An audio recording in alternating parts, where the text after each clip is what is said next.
রোজ রাতে আমি আমার বেড মানে দুটো ঘরেরই বেডশিট চেঞ্জ করি। কারণ শুধু এখন নয়, এটা আমার বরাবরই অভ্যাস, রাত্রেবেলা আমি বিছানা চাদর চেঞ্জ করি। তো আজকের আমি এই বিছানা চাদরটা চেঞ্জ করে আর ওই ঘরে চেঞ্জ করতে গেছি। তারপরে বালিশের কভারগুলো চেঞ্জ করব বলে সব কভারগুলো বার করেছি। আমার গুঞ্জা সে হচ্ছে এটাও করবে, কখন থেকে চেষ্টা করে যাচ্ছে যে ওর ওটা বালিশ এবং ওর বিছানার মানে বালিশের কভারটা সবসময় একটু অন্য রাখি যাতে করে ও চিনতে পারে। তা ওইটা ওর খুব ভালো ইয়েলো ভালোবাসে, সেজন্য ইয়েলোই দিয়েছি। তো কখন থেকে চেষ্টা করে যাচ্ছে। আর সব থেকে আরেকটা যেটা দেখানোর জন্য আমি ভিডিওটা করলাম সেটা হচ্ছে আমার আসলে ভালো লাগাগুলো তোমাদের সাথে শেয়ার করি, আমার ভালো লাগে। সেটা হচ্ছে আমি সবসময় বেডের এই যে বেডশিটের হচ্ছে এইগুলো ঝুলিয়ে রাখি। আমি এসে দেখছি একটু চেঞ্জ কি হলো, মানে এগুলো সব ঝুলছিল, ও সুন্দর করে মানে একদম ভেতরে গুজে দিয়েছে।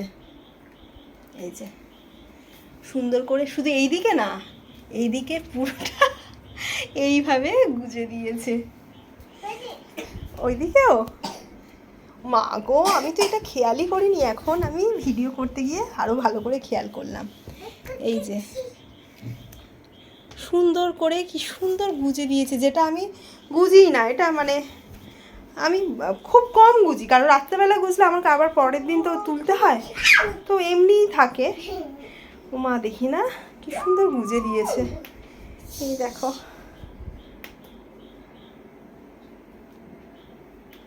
আর এখন ওর বালিশে ও কভারটা চেঞ্জ করবে নিজে নিজে, আমাকে কিছুতেই করতে দিচ্ছে না, কিছুতেই করতে দিচ্ছে না।